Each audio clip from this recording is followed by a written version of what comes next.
Салам достор, биздин каналга жазылыңыздар. Башкалар көрсөтпөгөндү биз көрсөтөбүз. Айтып атат, реформаны убагында ошол жакта болуп турганда кылыш керек болчу да, бияка келип сүйлөбөйчү. Равшан, мен Рита жени чын аябай сыйлайм. Көптөгөн эркектерге караганда намыстуу да, өзүнүн позициясы ушуга чейин эч кимден коркпой, таамай айтып келатат. Бирок бир өкүндүргөнү, мен ушу 8 мартка чейин аябай сыйлап, керек болсо Ритага сартынан бүт болгон жерин эметип турчу элем. 8 мартта ушу гей парадда ошолорду колдоп жүргөндөн кийин силердин бул жерде моралдык укуңар такыр жок. Не то что УКМКны реформа эмес, силер Зеленхозду реформа кылганга мындай талкууга алганга силердин укуңар жок да, моралдык укуңар жок. Равшан Жээнбеков болсо эми сизди баары эле билет да. Сиз ушу саясатта аралашкандан бери Американын батыштын акчаларын алып, эми силер кандай десем, жеке өзүңөрдүн принцибиңер жок. Жеке өзүңөр позицияңарга дакаса тура алгандан кийин мындай нерсени талкуу албай эле коюңар жакшы го дейм. Уятта жок, убактым өтө элек да, бар убакыт. Адил Турдукулов бар, биякта келет, ал келип сүйлөп атат. Атамбаев президент кезинде Равшан Жээнбеков ошону жамандап жүргөн кайра колдуна кирип кеткен да. Реформа кылса дагы башкалар кылыш керек. Жакшылар таза кылыш керек. Биякта 90% батыштын акчасын алгандар келип отурушуңар. Кечиресиз, ата сиздерге немем жок.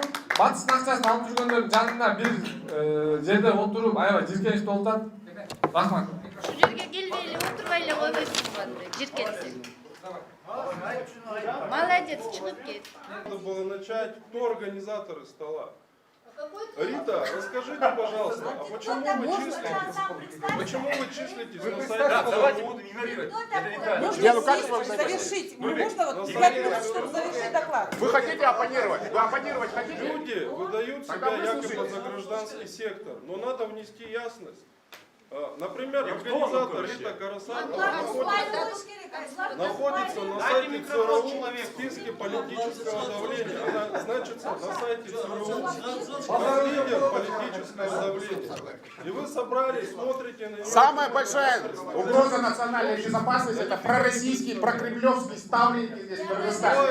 На данный момент самая большая угроза национальной безопасности. Государственный комитет национальной безопасности оказался под полным контролем ФСБ российской.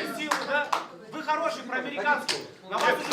Я про-кыргызский, я Вас про-кыргызский. печатью вы клеймо негде ставить. Вы посмотрите на себя, что губки дрожат. Что волнуешься? Что ты хочешь? Что я сказал? Вы послушать, да? Вы тоже послушайте. Ты дай послушать. Ну пусть дадут человеку слово. Дадим. Конечно, дадим.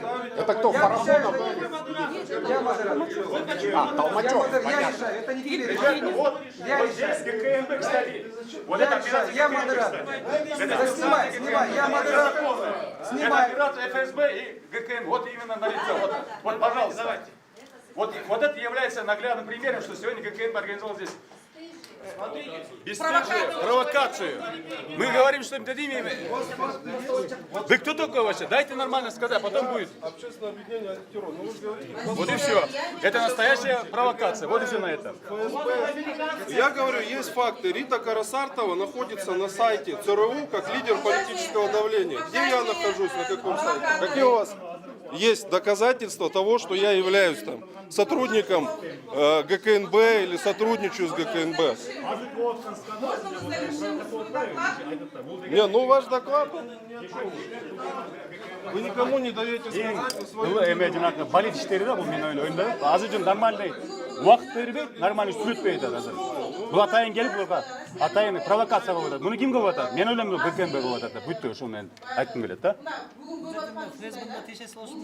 Болушу мүмкүн да ойлойм. Мен ойлойм ушундай.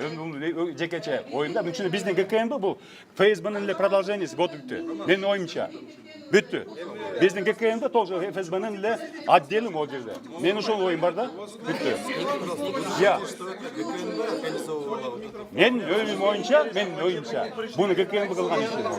Атайын Сарыбай көрсөтөт. Чтобы вот это кандай окуяны болуп аткан круглый столду башкача көрсөтөт элгечи. Болбойт да, могу цивилизованный болуш керек. Атайын айтып атат, силерге убакыт берилет, сүрүшпөй туруп да. Мына караңыз. Бүттү ушунан. Издевательство, что ли? Почему пришли? Вот человек говорит, Жоқ, біз Шадал Батыр, да? Вы сейчас меня за георгиевскую ленточку упрекаете? У нас другой уже, другая лента. Где у вас? Уберите, уберите. А, ленточку убрать? Урматтуу массалык маалымат каражаттарынын өкүлдөрү. Это специально он надел, чтобы провоцировать. Урматтуу массалык Издевательство маалымат. это над нашим народом. А вы наш канал посмотрите. он Келгиле, жакшы всегда көрөлү. мне- Урматтуу он массалык всегда маалымат мне- каражаттарынын өкүлдөрү. Кичине провокация болуп атат. Биз тынч эле өткөргүбүз келип атат. Объединение, Уруксат общественное берсеңер, объединение, антитеррор. азыр кайра баштайлы. Бардыгына сөз беребиз. Анткени тегерек стол деген чынын эле ар кандай пикир болушу керек. Давай, чтобы я тоже понимал. Если вы обо мне говорите, Не твое. Бардык адамдар сүйлөшү керек. Буларга да сөз беребиз. Только бир аз чыдап турса болду да. Тек эле отуралы. Сөз берсеңер, чечсин георгиевский лента. Мейли, аны чечебиз. Келип отурула баштайлы. говорите. Дайте человеку слово, он Я скажет. говорю. Не продолжайте свой Я говорю. американский, вонючий, говняный стол. Вот так, видите как? Ну. Понятно.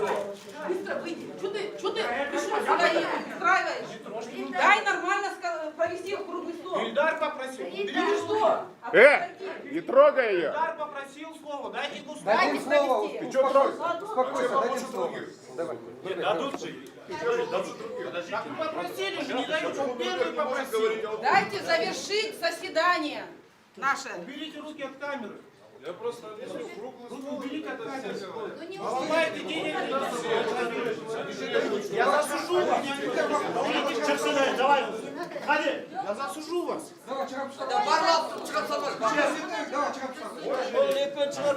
Не надо поддаваться. Надо поддаваться на провокации. Я стою, снимаю. Слово дадут. вы провоцируете. В чем я Представь, Я в регламенте. доктор, просто регламент. Какого регламента? Мы должны были выбрать.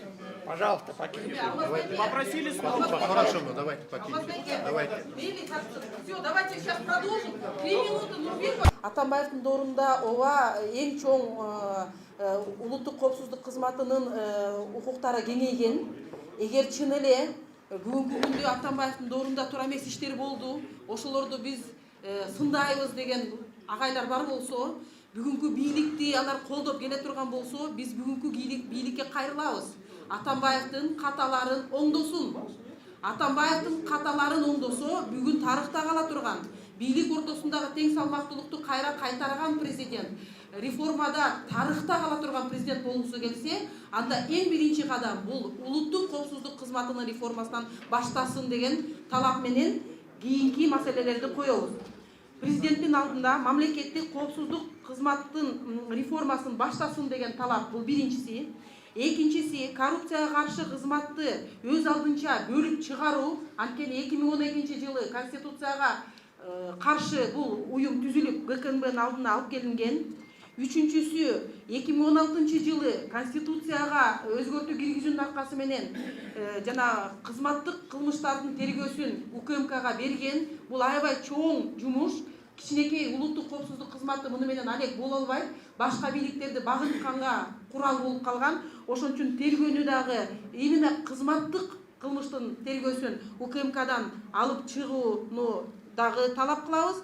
Анан үчүнчү талап бул парламенттик көзөмөлдү күчөтүү. Атайын комитет түзөбү, кандай башка ыкма болобу? Идеалдуу түрдө бул атайын комитет болот экен. Кандай бир функциялары менен, балким башка ыкмалары болсо дагы, но парламент көзөмөл кылып туруп, кандай бир ирет ачык айкындуулук алып келбесе, таптакыр жабык болгон жакта улуттук коопсуздук кызматы өзү коррупцияга малынганы элге көрүнүп калып атат.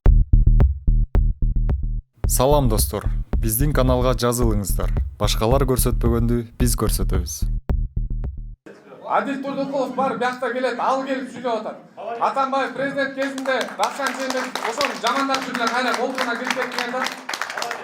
Реформа кылса дагы башкалар кылыш керек. Жакшылар тазалап кылыш керек. Бияқта 90% батыштын акчасын алгандар келип отурушуңар. Кечиресиз, ата сиздерге немем жок. Батыштын акчасын алып жүргөндөрдүн жанына бир жерде отуруп, аябай жиркеничтүү болуп атат. Рахмат. Şu жерге келбей эле отурбай эле койбойсуңбу анда жиркенсең. Молодец, чыгып кет.